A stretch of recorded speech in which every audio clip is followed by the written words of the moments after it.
nós somos, às vezes, acordados, às vezes sobressaltados a cada dia com uma nova operação da Polícia Federal.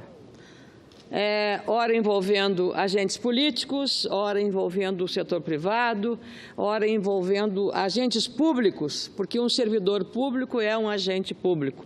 Um político é também um agente público, porque aqui nós temos que prestar satisfação a quem nos mandou para cá, que são os nossos eleitores e a sociedade.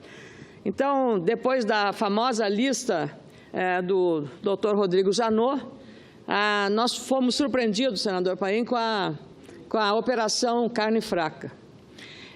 E Vossa Excelência, como eu, do Rio Grande do Sul, conhecemos muito bem a realidade de um estado como o Rio Grande, como Santa Catarina, que inclusive Santa Catarina está hoje conceituada na Organização Mundial de Saúde Animal, zona livre de aftosa sem vacinação. E foi uma conquista de anos pelo esforço dos produtores e dos governos do estado, de Santa Catarina, para que aquela região fosse protegida de um dos piores males que é o rebanho bovino, que é a febre aftosa. E quando tem um problema de uma incidência de uma febre aftosa, fecham-se os mercados, não só para a carne bovina, fecham-se os mercados para todas as carnes, para frangos, para suínos, para todas. A Operação Carne Fraca, é preciso reconhecer o trabalho de uma Polícia Federal para assegurar e resguardar a sanidade, a qualidade e a segurança alimentar dos produtos que chegam à mesa dos brasileiros. Não há a menor dúvida sobre isso. Aliás, a prioridade tem que ser dada ao consumidor brasileiro, que representa, senador Paim, as pessoas, essa é uma produção só de exportação, só se prensa no exportador. Não. 80% ou 90%, 80% da produção de carne é consumida aqui no Rio Grande do Sul. Ou no Brasil, melhor dizendo, no Rio Grande, porque gostamos muito de churrasco. Mas toda a carne, qualquer uma delas, frango, suíno e carne bovina, o maior mercado é o mercado brasileiro, o mercado doméstico. E, aliás, por isso, o responsável pela denúncia que levou a Polícia Federal a fazer a investigação, o inspetor federal, o fiscal federal agropecuário, Daniel Gouveia Teixeira, ele ontem, ao falar ao Fantástico, disse exatamente isso, que é um número pequeno de empresas que fraudaram a qualidade do produto. Para isso é preciso também uma rigorosa investigação sobre os sistemas, porque o Brasil está nesse mercado de carnes há 10 anos ou mais, fazendo um esforço permanente para melhorar a qualidade e mostrar que os serviços de defesa sanitária são bons. Eu lembro, eu era jornalista, senador Thieres, quando houve uma suspeita levantada pelo Canadá de que havia no Brasil a vaca louca. A doença da vaca louca foi uma terrível doença que abateu-se sobre rebanhos em vários países do mundo, menos no Brasil, que tem a chamada carne verde, carne de animais alimentados a pasto.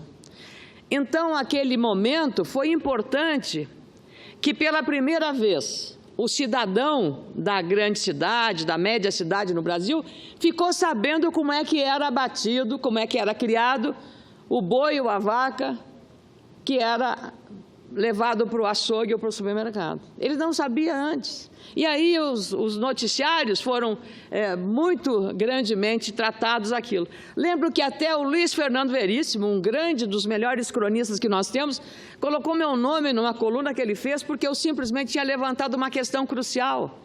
E o recurso orçamentário para a defesa sanitária? Esse recurso devia ser intocável, exatamente pela relevância que esse serviço tem em relação à fiscalização da qualidade sanitária. E, naquele momento, então, aquela má notícia da vaca louca, à época, serviu para você, aproveitando de um problema, mostrar e dar transparência à produção da carne brasileira e mostrar aos brasileiros que, naquele momento, representavam mais de 90% do consumo da carne bovina e das outras carnes. Agora, com a operação carne fraca, da mesma forma, nós precisamos tirar as lições e, de novo, assim como na política nós pedimos, vamos separar o joio do trigo.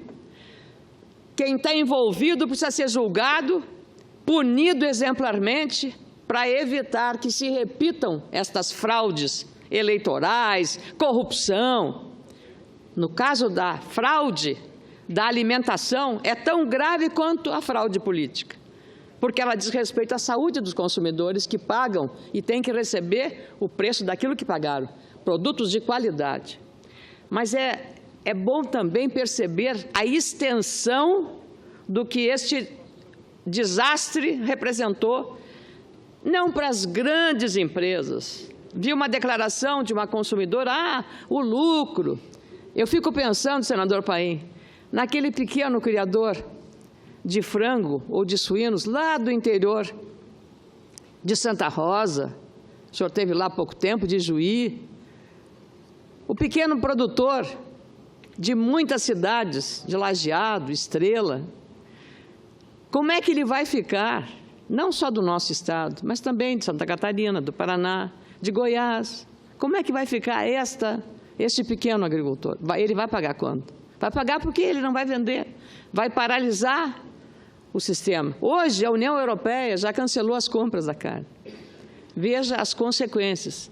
Então, mesmo que nós tenhamos que fazer todo esse serviço, é preciso que, como acontece nos países desenvolvidos, quando o problema ia aparecer, o governo correr para explicar para o comprador lá fora e para o comprador aqui dentro o que está acontecendo e dar transparência aos fatos de verdade. E a Polícia Federal, nesse processo, tem uma responsabilidade dupla, que é a agilidade na revelação das fraudes apuradas, do ponto de vista técnico e do ponto de vista da questão sanitária. Ela não pode fugir a esta responsabilidade.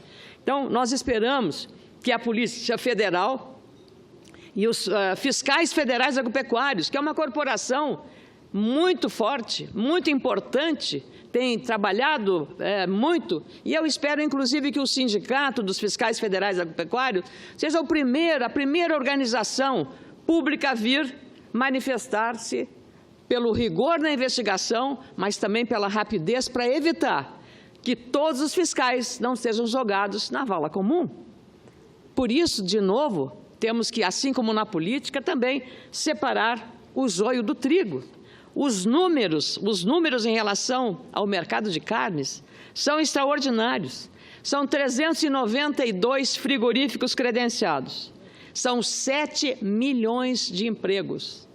7 milhões de empregos, senador. Não é pouca coisa. Nenhum setor na economia brasileira talvez tenha uma dinâmica tão extraordinária quanto essa. São 176,6 bilhões de reais de movimentações do setor. E hoje, aqui, exatamente por isso, pela relevância desse tema, e para não contaminar o esforço que foi feito pelo Brasil, porque os nossos concorrentes estão correndo aí para jogar mais lama no setor de carnes do nosso país. Claro, a Irlanda é o primeiro deles, sempre fez isso. E agora, mais uma razão, a Irlanda já pediu à União Europeia, foi mais provocado pela Irlanda, que suspende as compras de carne até que o governo brasileiro preste as informações. Isso está sendo feito, o ministro, nosso colega, Blairo Maggi, está procurando administrar com transparência essa situação, mas não podemos tergiversar em relação a responsabilizar os culpados por isso, e a investigação precisa ser rápida e rigorosa.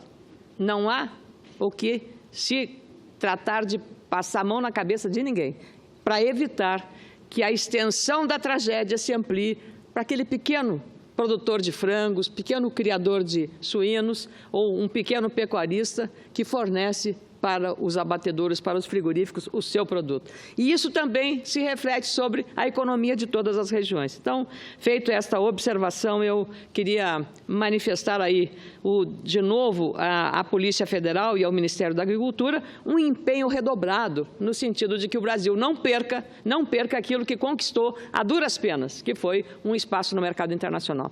Recebi agora há pouco a visita do embaixador da Argentina no Brasil, tratando desse tema. E ele me apresentou como um fato relevante, e penso que nós temos que estar juntos nesse processo, porque as empresas brasileiras que operam aqui operam também na Argentina. Então, um problema não é só brasileiro, é um problema dos países do Mercosul, em particular da Argentina, que é um grande produtor e exportador de carnes. É ativar um protocolo que foi assinado entre os presidentes do Brasil e do Uruguai na criação de um acordo binacional na área da defesa fitossanitária. A defesa sanitária animal, claro, será de grande relevância. Então, eu me comprometi com o embaixador da Argentina, o embaixador Magarinhos, de ativo protagonismo na diplomacia do seu país, aqui em Brasília, de negociarmos, senadora Anastasia. Eu penso que seja a oportunidade ideal tratar disso, porque uma crise e um problema surge para nos oferecer a oportunidade de uma solução para esses aspectos. O embaixador Carlos Magarinhos, ele também mencionou outras demandas que são de interesse bilateral, mas hoje, pela urgência, nessa questão específica da defesa sanitária, que interessa aos dois países, porque nós somos muito próximos. O mesmo caso, quando há aftosa no Brasil, a Argentina pode sofrer as consequências e vice-versa. E, nesse caso da carne fraca, da operação da Polícia Federal, não há como não descuidar desse tema com a igual gravidade. Falo também, caro presidente, já que estamos tratando e tem a ver com agronegócio, que é a questão da logística. Hoje estarão reunidos uma grande movimentação lá no meu estado do Rio Grande do Sul, um movimento liderado pelo presidente do Centro das Indústrias de Pelotas, Amadeu Fernandes, para tratar com as lideranças de todo o estado pela continuidade das obras de duplicação da BR-116. É uma questão crucial para aquela região. Para se ter uma ideia, do lado de Pelotas está o Porto de Rio Grande. E ali passa todo o escoamento da produção, da exportação, da importação, passa por ali. Ora, se a obra da duplicação ficou interrompida, nós estamos vivendo agora problemas graves da ocorrência, com frequência, de acidentes, com vítimas fatais. E esse é o perigo e o prejuízo maior que nós temos da paralisação, da suspensão ou da falta de continuidade das obras de duplicação. A BR-116 é o corredor de exportação. De tudo que o Rio Grande do Sul exporta, 71% passa por essa rodovia. As mortes em acidentes, como eu disse, cresceram mais de 300% desde o início dessas obras de duplicação. A 116 é considerada também fundamental para o escoamento da safra até o Porto de Rio Grande. Demandas de quase 2 décadas, a duplicação da 116 entre Guaíba e Pelotas, iniciada em 2012 e prevista para estar pronta em 2015, corre o risco de se prolongar sem perspectiva de conclusão da obra de 234,9 quilômetros. Dos 11 trechos que integram a rodovia e o contorno da cidade de Pelotas, somente um está em pleno andamento e outros 2 seguem em marcha lenta. O restante paralisou. Até hoje, em valores atualizados, foram aplicados 1,3 bilhão de reais na obra, resultando na execução de pouco mais de 62% do projeto. Outros 634 milhões de reais são necessários para a conclusão, segundo o Departamento Nacional de Infraestrutura de Transporte, o DENIT. Menos de 11 quilômetros duplicados estão liberados para o trânsito. Cada dia cresce o risco de deterioração do trabalho já realizado. Obra parada é obra muito mais cara do que uma obra concluída e bem planejada e dada a prioridade a ela. Também eu queria dizer que isso vai aumentar o preço da obra e certamente permitir outras irregularidades, como nós temos vindo com muita frequência. E temos também um outro dilema, que o DENIT está agora encaminhando para uma solução, que é uma outra rodovia no coração do nosso estado, chamada, por incrível, a rodovia da produção, a 386, que também precisa da duplicação, senador. E, nesse caso, o edital que o governo está fazendo, ele está colocando a questão relacionada ao cronograma apresentado, prevendo o leilão para esta rodovia no mês de novembro, com concessionárias assumindo no primeiro trimestre de 2018. Estão sendo realizadas audiências públicas junto às comunidades regionais para debater questões como as obras da duplicação e a localização das praças de pedágio. O receio muito apropriado e legítimo é de que haja um excesso de praças de pedágio em menos de 100 quilômetros de distância, praça de pedágio. Isso vai tornar inviável do ponto de vista financeiro dos usuários dessa 386 da rodovia. A principal reclamação do governo do Rio Grande do Sul, dos prefeitos, dos empresários de toda essa região cortada pela 386, foi parcialmente sanado. A preocupação, aliás, o edital em fase de elaboração deverá prever a antecipação das obras de duplicação da Estrada da Produção. Prevista inicialmente para o 12º ano do início da cobrança dos pedágios, então a duplicação do trecho Lajeado-Carazinho deve começar no 2º ou no 3º ano do início das obras. Então, veja que não teríamos muito, seria realmente inaceitável. Além de agilizar o início das obras de duplicação, o secretário de Transportes do Rio Grande do Sul, deputado Pedro Westphalen, espera que a concessão possa ser estendida no trecho da 386 até o município de Iraí. As comunidades regionais ainda discutem a localização das praças de pedágio para que nenhuma localidade seja prejudicada com cobranças em excesso. E a denúncia da discrepância do valor cobrado pelos pedágios no Rio Grande do Sul mais alto do que em outros estados. Isso é inaceitável e inexplicável em relação, por exemplo, ao leilão das rodovias 386, que é Canoas-Carazinho, a BR-101 São João do Sul-Osório, a BR-290 Freeway e a BR-448 da BR-386 até a capital. Então, são preços completamente diferentes.